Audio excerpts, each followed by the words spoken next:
Bonjour à tous et bienvenue dans notre guidance thérapeutique de la semaine. Toujours tiré de cartes psy de Catherine Lapsy et de Psy Image. Vous avez le choix, comme d'habitude, entre deux cartes, l'une dans le cadre vert, l'autre dans le cadre blanc, afin de découvrir la thérapie qui vous a été tirée au sort cette semaine. Je vous laisse un petit temps de réflexion et je vous dis à tout de suite, groupe 1. Bonjour groupe 1, alors vous avez tiré au sort la culpabilité. Alors la culpabilité, elle fait partie de ces émotions qui sont pas très agréables, qu'on n'aime pas vraiment ressentir. Et en psychanalyse, on dira que la culpabilité, c'est un sentiment interne qui résulte d'un conflit en fait intérieur entre ce que l'on a fait, ce que l'on a pensé, ce que l'on a dit et ce que l'on doit. Ce qu'il faut et ce qu'il ne faut pas en gros. C'est une norme intérieure qui juge nos fautes. Et elle serait à ce moment-là en lien avec les interdits qu'on a intériorisés par rapport à notre histoire. En psychotraumatologie, on dira que contrairement à ce qu'on pense parfois, il ne s'agit pas d'une émotion négative. D'ailleurs, aucune émotion ne l'est. Toutes les émotions, elles sont utiles, elles ont leur utilité. Elles sont donc agréables ou désagréables, mais elles sont toutes positives. Et l'utilité de la culpabilité, c'est de nous dire j'ai besoin de changer quelque chose dans mon comportement. Il n'est pas adapté à ce que je veux, à ce que je suis, il n'est pas adapté à moi. Donc en nous faisant ressentir et penser ce que l'on a fait, un acte donc ne nous convient pas, ça nous permet de nous ajuster avec nos valeurs et nos envies. Alors une fois qu'on a pris conscience de ce qu'on souhaite changer et qu'on se sent capable de le mettre en œuvre, ça devrait s'arrêter là. Sauf que le problème, c'est que régulièrement ça continue. Et on passe de la remise en question d'un comportement à une remise en question de nous-mêmes. Et c'est plus seulement ce qu'on fait qui ne va pas, mais c'est ce qu'on est qui ne va plus. Et ça, c'est plus de la culpabilité, c'est de la honte.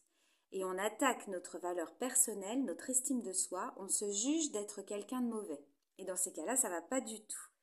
Parce que nos comportements ne nous définissent pas en tant que personne. D'autre part, certains actes qui ne nous plaisent pas, à nous, ils plairont à d'autres et inversement.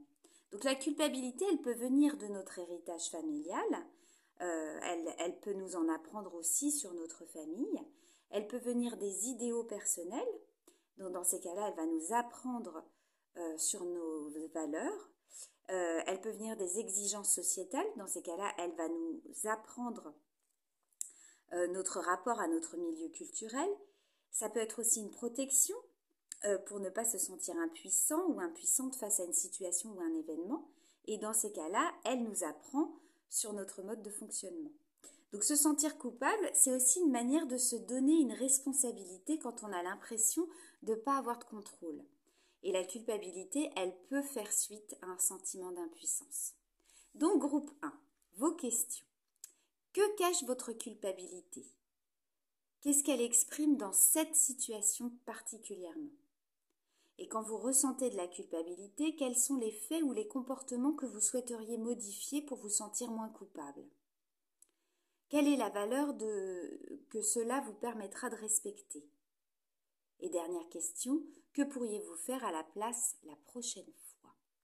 Voilà groupe 1. Écoutez, je vous souhaite une très bonne thérapie, une bonne réflexion sur cette thématique.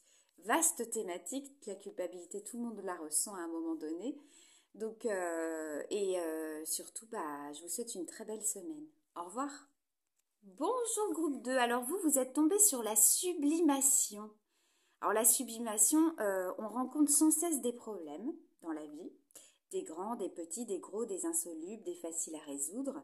Il n'y a rien d'anormal à ça. C'est juste la vie qui suit son cours. Mais en fait, toutes ces situations, elles nous font vivre des émotions.